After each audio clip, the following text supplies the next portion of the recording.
faut le faire aujourd'hui avec un officier de sécurité. Ce policier veille sur les personnalités à risque. Il a protégé Nicole Belloubet, ministre de la Justice, l'imam de Drancy, visé par une fatwa, et Coco, dessinatrice de Charlie Hebdo. Nous l'appellerons seulement par son prénom pour protéger son identité. Bonjour Benjamin. Bonjour. Merci de nous accueillir ici, juste derrière l'Élysée, au siège du service de la protection à Paris. Vous exercez votre métier depuis 2016. C'est quoi exactement un officier de sécurité ? Alors, un officier de sécurité, c'est un policier qui a été sélectionné et formé pour assurer la protection de personnes menacées ou de personnalités de haut rang, des dignitaires religieux, des journalistes, des chefs d'État étrangers, membres de gouvernement, etc. C'est quoi la différence avec un garde du corps, par exemple ? C'est assez proche dans l'imaginaire des gens, mais ils ne voient pas en fait toute la partie organisationnelle qu'on peut avoir, c'est-à-dire on va préparer nos missions. On est toujours dans l'anticipation en fait. Nous, on fait tout pour qu'il ne se passe absolument rien. Donc on va travailler toujours en amont. On essaie d'avoir le programme de la personne qu'on a en charge pour justement pallier à tout ce qui pourrait être dangereux pour elle, tout simplement. Sur la proposition du Premier ministre, le Président de la République a nommé Madame Nicole Belloubet, garde des Sceaux, ministre de la Justice. Vous avez assuré la sécurité de Nicole Belloubet. Quand on protège une personnalité aussi exposée, une personnalité à risque, quelles sont les situations justement qui peuvent être tendues ? Vous l'avez dit, elle était exposée médiatiquement en permanence et nous on avait... Quand vous dites médiatiquement, en quoi ça vous concerne vous personnellement ? Dès lors qu'une personne est plus médiatisée, elle est plus visible et reconnaissable dans la rue, donc même sur les séquences privées, petit à petit nous on a vu la différence. Nicole Belloubet, 62 ans, inconnue du grand public, mais appréciée des initiés du droit, pour qui l'un des leurs accède enfin à la place Vendôme. Au bout de quelques temps, tout le monde reconnaissait Madame Belloubet dans la rue. Pour les séquences officielles, elle a dû essuyer quand même pas mal de problèmes avec les syndicats à cette époque-là. Donc on n'était pas reçus en grande pompe, si je peux m'exprimer ainsi, mais plutôt avec des railleries, et c'était un petit peu tendu. Voilà. Donc les situations qui peuvent être à risque, c'est lorsqu'il y a des mouvements de foule ? Absolument, c'est-à-dire que les gens ont dans l'imaginaire à chaque fois une attaque terroriste, etc. Ça peut être le cas évidemment, mais nous... une tarte à la crème, un enfarinage, une gifle, c'est des choses qu'on n'aime pas avoir dans nos missions. Dans une protection quelle qu'elle soit, il y a des temps forts, je dirais, où on sait que la personne est plus exposée. Les domiciles, les lieux de travail, les lieux qui sont réguliers, où on pourrait attendre la personne. On craint quand même, quand la venue d'une personnalité est annoncée quelque part, et tout le monde est au courant, c'est là où il vaut mieux être vigilant. Est-ce que vous êtes armé lors de ces missions de protection ? En permanence. Et est-ce que vous portez un gilet pare-balles ? Le plus souvent possible. Lors de ces situations à risque, où est-ce que vous vous trouvez, vous, par rapport à Nicole Belloubet, physiquement ? Au plus proche. Alors, je ne vais pas dévoiler tout notre dispositif de sécurité, mais on essaie d'avoir un compromis entre une proximité qui nous permettrait d'intervenir et de quoi laisser l'image de la personnalité libre, en fait, de ses mouvements, tout simplement. Est-ce que l'objectif aussi pour vous, ça peut être d'être visible pour dissuader un potentiel agresseur de venir attaquer cette Alors ligne ? ça existe. Vous avez une protection rapprochée qui est vraiment ostentatoire et dissuasive, ce qui est le cas par exemple des Américains. Quand ils arrivent, on ne voit que ça. Mais il faut savoir qu'une protection qui serait aussi ostentatoire, on ne verrait qu'elle. On attirait l'attention et ce n'est pas ce qu'on cherche. Donc on a développé d'autres techniques, ce que les anglo-saxons appellent le low profile, où justement, profil bas. Exactement, où justement on va essayer d'être dans le sillage de la personnalité mais sans être trop vu. Donc on oublie le costard cravate, les lunettes, l'oreillette que tout le monde connaît. Donc c'est-à-dire que vous êtes en civil ? En civil, oui, on s'adapte directement à la tenue vestimentaire. Si je suis en costard cravate et que la personne que je protège est en streetwear, je vais dire, on verra que moi. Donc on va dire c'est pas normal, il y a quelque chose qui va pas dans le paysage. Donc on s'adapte à ça aussi. Et dans ces situations exposées, qu'est-ce que vous regardez ? Où se pose votre regard ? À quoi vous êtes attentif ? Si on est trop à regarder à gauche, à droite, là aussi, on ne verra que nous. Donc on va essayer de se donner des secteurs d'observation en étant le plus naturel possible, ce qui n'est pas forcément toujours le cas, toujours évident. C'est-à-dire regarder droit devant soi ? Là encore, je ne peux pas tout vous raconter, mais on essaye d'avoir une vision globale à 360 degrés quand c'est possible. Ce qui vous permet de détecter les potentielles menaces, c'est aussi le travail de préparation. Comment ça se passe exactement ? Est-ce que c'est un peu comme dans les films où on imagine des personnages qui seraient en train de regarder sur des plans, à chercher des issues de secours, à regarder les fenêtres parce qu'on pourrait être exposé ? Alors c'est tout à fait ça. On a besoin d'avoir ce genre d'informations. On a besoin d'avoir les bons interlocuteurs. Je vais vous donner une anecdote. J'avais un déplacement avec Madame Belloubet sur Toulouse pour un centre pénitentiaire. Et j'étais dans un grand convoi. Une fois arrivé dans la prison, ma voiture, HS, pile à la dépose de la personnalité. Que faire ? Et là, le travail du précurseur, ça a été de me trouver une voiture le plus vite possible pour pouvoir continuer l'agenda de la personnalité. Et donc là, il l'a percuté de suite, il savait à qui s'adresser, comment faire. Ça fait partie des choses aussi qu'un officier de sécurité doit savoir. Donc le travail de préparation, c'est plan A, plan B, plan C ? Oui, surtout que les agendas des ministres, vous avez version 1, version 2, version 3, et on monte jusqu'à des fois 15, 20 versions différentes, quitte à ce qu'elles ne soient pas respectées le jour J. Est-ce que vous allez aussi sur place parfois pour une reconnaissance des lieux ? Dès qu'on peut le faire, on le fait. Voilà. Dans ce cas-là, qu'est-ce que vous regardez ? Les issues de secours, comment en cas de problème on peut évacuer, exfiltrer la personnalité. Si vous allez par exemple dans un quartier sensible, est-ce que le convoi peut s'exfiltrer de tel côté ou de tel côté ? On a besoin aussi d'avoir des renseignements, donc là on s'adresse directement aux renseignements territoriaux qui eux vont nous donner une note d'ambiance. Avez-vous eu des problèmes ici ? Est-ce que la venue de la personnalité sur les réseaux sociaux par exemple a révélé quelque chose d'important ? Vous avez ce travail avec la DGSI, les renseignements intérieurs ? Exactement. C'est eux qui vont nous donner le maximum de renseignements. Si vous travaillez avec un ministre, vous allez faire le tour de la France en moins d'1 an.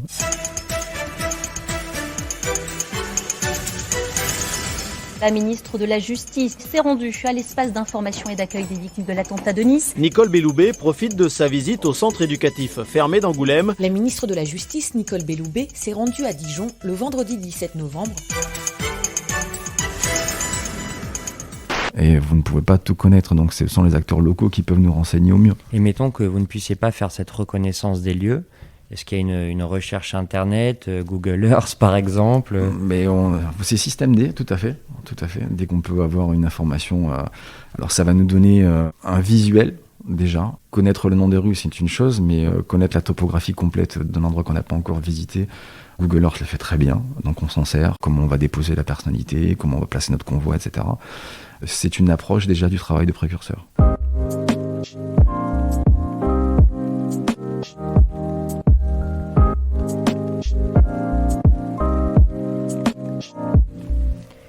Benjamin, on va revenir un peu en arrière. Pourquoi vous avez voulu devenir officier de sécurité ?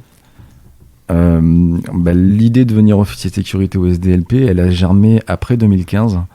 On a connu la vague d'attentats que tout le monde connaît. Pas mal de mes collègues dans mon ancien service avaient déjà franchi le cap. Et leur retour d'expérience m'a plutôt intéressé. Et je me suis dit que je pourrais m'épanouir aussi à mon tour là-dedans. Avant d'occuper cette fonction d'officier de sécurité, pour vous, la première étape, ça a été le concours de gardien de la paix. Pourquoi vous avez voulu prendre cette branche-là ? Gardien de la paix, tout simplement parce que moi j'ai eu le virus. J'avais un grand-père policier, j'avais un oncle policier, un cousin policier, donc forcément ils m'ont un petit peu soufflé dessus. Et comment vous êtes devenu officier de sécurité ? Alors je suis sorti d'école de gardien de la paix, qui a duré 1 an de stagiaire et 2 ans après titularisation. On peut présenter des tests de sélection chez nous, qui sont à peu près de 5 jours pleins, jour et nuit, je précise bien jour et nuit. Et ensuite, on a une formation qui dure entre 4 et 6 semaines pour faire de nous des officiers de sécurité. Et ensuite, la plupart du temps, on atterrit à la division de missions temporaires, où là, en fait, on va réellement apprendre le métier, l'accueil des dignitaires étrangers, donc les chefs d'État, membres du gouvernement. Pour ma part, c'est ce qui a été le plus formateur. Ça, c'est votre chemin professionnel, mais si un petit garçon ou une petite fille venait vous voir pour vous demander d'être officier de sécurité, qu'est-ce que vous lui conseillerez comme parcours ?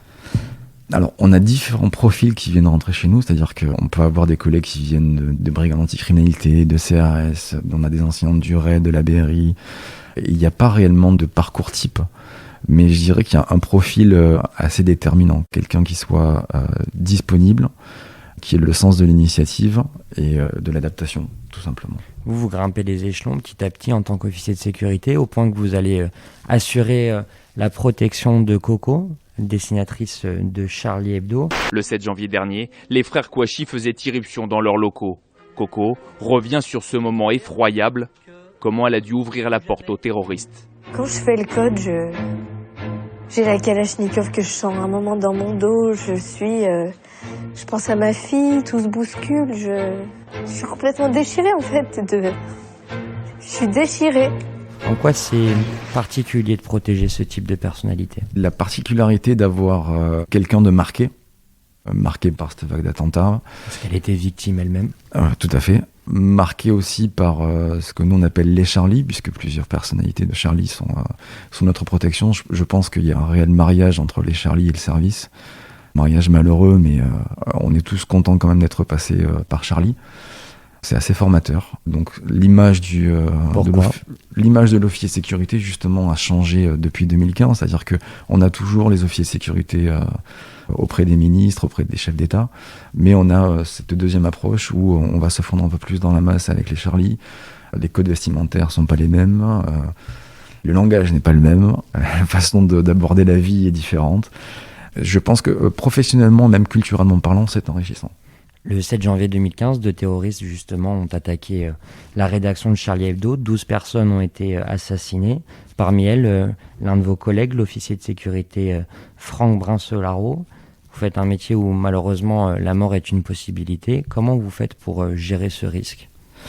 Je ne pense pas que les officiers de sécurité soient plus exposés qu'un policier sur le terrain. Même quelquefois, je pense qu'on est des privilégiés, puisqu'on a autour de nous...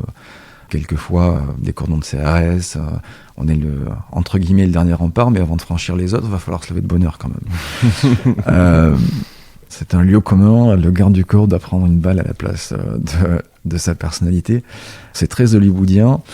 Nos process d'évacuation font qu'on s'exposerait évidemment. Vous n'avez qu'à regarder l'attentat du président Reagan par exemple. C'est donc hier soir à 9h30 heure de Paris que l'attentat s'est produit à la sortie d'un hôtel de Washington, pratiquement en direct, sous les caméras de la télévision. La deuxième balle touche le garde du corps de gauche, puis c'est le président Reagan. Devant la portière, le garde fait barrage de son corps, il est blessé. Il faut 3 secondes pour que le tueur soit neutralisé. Ces officiers de sécurité font leur travail et ils font rempart de leur corps, mais est-ce qu'ils l'ont choisi à ce moment-là ? Je ne sais pas. C'est pas un manque d'humilité de ma part, mais je ne pense pas que chacun d'entre nous serait là à vouloir absolument prendre une balle pour quelqu'un d'autre. C'est le métier qui veut ça, on serait un dommage collatéral tout simplement. Vous faites un métier, vous l'avez dit, qui est chronophage, oui, qui aussi peut être risqué parfois. Comment on construit une famille dans un contexte comme ça ? Alors je n'ai pas la bonne recette. Beaucoup d'entre nous ont essuyé des divorces, beaucoup arrivent à s'épanouir. Ça c'est vraiment à chacun de trouver son équilibre. Il faut savoir dire stop. J'ai l'exemple d'un collègue qui était au GSPR, donc la sécurité de M. Macron. Au bout de quelques années, il s'est aperçu que professionnellement, il était épanoui, mais qu'il ne voyait pas grandir sa fille. Donc il a préféré lever le pied et passer à autre chose. Donc je pense qu'il appartient à chacun de savoir calmer le jeu. Il y a certaines missions qui sont plus chronophages que d'autres. On peut partir des fois sur des missions de 3 mois, au Liban par exemple. 3 mois, c'est le maximum ? Actuellement, je dirais que oui.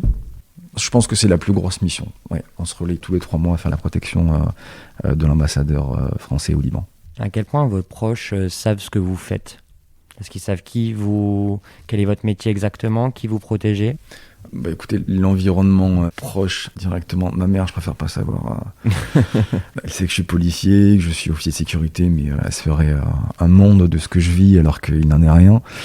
L'officier de sécurité doit être discret autour de son entourage familial, sur les réseaux sociaux.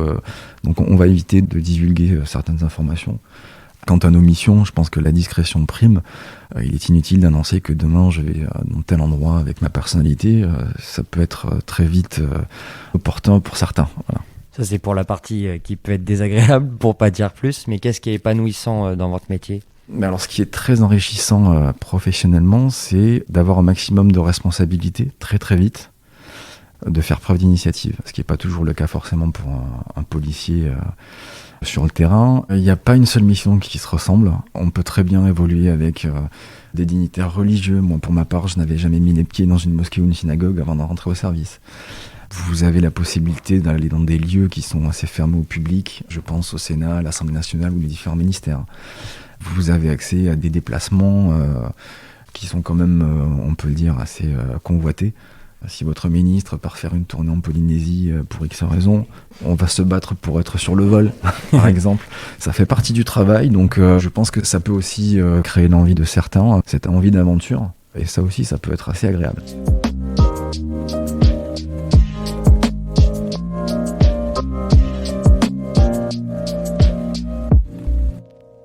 Benjamin, c'est quoi un bon officier de sécurité ? Un bon officier de sécurité, alors c'est quelqu'un qui est disponible, et quelqu'un qui a une capacité d'adaptation envers son environnement, envers la personnalité qu'il va protéger. C'est quelqu'un qui peut se remettre en question régulièrement, parce que des erreurs on en fait tous. Moi j'ai la chance de pouvoir participer aux sélections régulièrement du service. On ne cherche pas des champions du monde. Physiquement, on a des minima qu'on aimerait respecter. Il serait quand même un peu incongru de voir un policier faire un footing derrière sa personnalité alors qu'il doit la protéger. Donc on va quand même assurer un minimum de physique. Il ne faut pas penser qu'on est des athlètes de haut niveau, on reste des policiers. On s'entraîne. Qu'est-ce que vous travaillez lors de ces entraînements ? Nos techniques de protection rapprochée, énormément de tirs, de la condition physique évidemment. On n'a pas forcément tous les mêmes sensibilités, les mêmes façons de travailler, de par notre vécu policier, des fois de notre physique. Quelqu'un qui va faire 95 kilos, une armoire à glace, sera peut-être déjà plus à l'aise sur une confrontation physique. Et pourquoi il ne travaillerait pas, par exemple, son anglais, tout simplement, puisque l'anglais est important chez nous. Il y a toujours des petites choses à apprendre et à améliorer. Avec tous ces entraînements, ce travail qui peut être parfois stressant, est-ce que vous avez des déformations professionnelles ? Est-ce que quand vous allez au restaurant, vous regardez les fenêtres, vous regardez les issues de secours ? Alors, je ne trahirai personne, mais oui, régulièrement, en fait, on n'aime pas tourner le dos aux entrées, aux portes vitrées, etc. Ça, c'est de la déformation professionnelle. Alors ça reste vivable, mais même quand il m'arrive de marcher avec ma compagne dans la rue, je peux changer de côté parce que je vois quelqu'un qui arrive à côté. Alors c'est pas forcément une menace, c'est un réflexe que j'ai pu prendre. Voilà. Les rétroviseurs ? Aussi. Tout conducteur doit regarder son rétroviseur. On l'a évoqué tout à l'heure, la menace s'est radicalisée ces dernières années. On l'a évoqué avec les attentats. Vous, justement, vous avez protégé l'imam de Drancy, qui est visé par une fatwa. Il est menacé directement de mort par les islamistes. Hassan Chalgoumi, vous êtes vous-même un homme traqué, protégé par la police. Vous avez dû envoyer votre famille à l'étranger. Vous ne pouvez plus dormir plus de 3 jours au même endroit. Comment vous vous adaptez à cette nouvelle donne ? On a des moyens en fonction des menaces, des moyens humains, des véhicules blindés, de l'armement. Lorsqu'une personne est menacée, c'est l'UCLAT, l'unité de coordination de lutte antiterroriste, qui est une unité de la DGSI, qui va faire remonter les informations et nous donner une cotation. Et cette cotation va ensuite donner lieu à tel ou tel système de protection, nombre d'effectifs, etc. C'est-à-dire que plus la note est élevée, plus la menace est importante. C'est ça. Vous pouvez même être directement confronté à des kamikazes qui peuvent être prêts à mourir. Ça, c'est un changement aussi. Nous, notre métier, ce n'est pas d'aller à l'affrontement. Déjà parce qu'on n'est pas formé à ça, on n'est pas équipé pour ça, et on n'est pas là pour exposer la personnalité à un risque qu'on peut lui éviter. Pour revenir à l'imam de Drancy que vous avez protégé, combien de temps votre mission a duré ? Alors je suis resté auprès de l'imam pendant 2 ans. Culturellement parlant, c'est enrichissant. Et c'est côtoyer des milieux qui ne sont pas forcément les miens à la base. Je ne suis pas spécialement religieux, donc on s'adapte et c'est ça qui est enrichissant. Est-ce que vous pouvez être ami avec la personnalité que vous protégez ?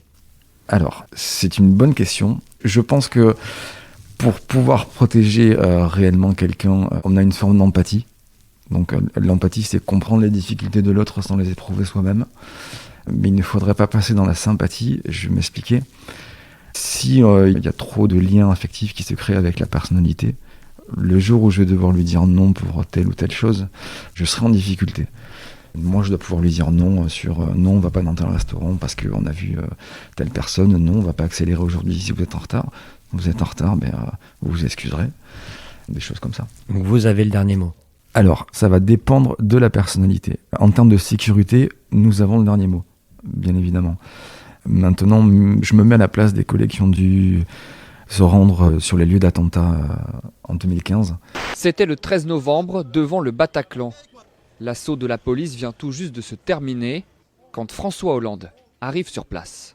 Déplacement contre l'avis de ses services de sécurité. Nous, ce qu'on a souvent peur, c'est du surattentat. Et il était du devoir des collègues qui étaient aux différentes sécurités, des ministres de l'Intérieur ou du président, de leur signaler que la situation n'était pas sécure. Mais malgré ça, c'est pas eux qui ont eu le dernier mot. Ça ne nous empêche pas vraiment de dire non, là, c'est pas notre décision, c'est la vôtre, mais sachez qu'il y a tel et tel risque. Vous passez énormément de temps avec la personnalité que vous protégez. Comment vous faites pour être présent sans être pesant ?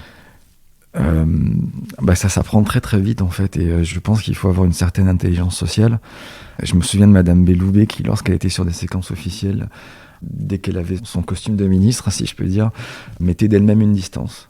Et lorsqu'on était en séquence privée, elle était beaucoup plus chaleureuse, je peux dire le mot, beaucoup plus proche de nous. Donc c'est elle qui va donner le tempo et c'est à nous de nous adapter tout simplement. Avant de terminer, on a une dernière question. Quel est le conseil que vous auriez aimé recevoir avant de commencer ce métier d'officier de sécurité ? Apprendre des anciens. Apprendre des anciens. Je pense que j'ai trop souvent, par orgueil, voulu en faire qu'à ma tête. Et je suis allé droit dans le mur, sur du détail, mais les anciens avaient raison. Donc si j'ai un conseil à donner aux nouvelles générations, c'est écoutez les anciens, il y a encore du bon à prendre.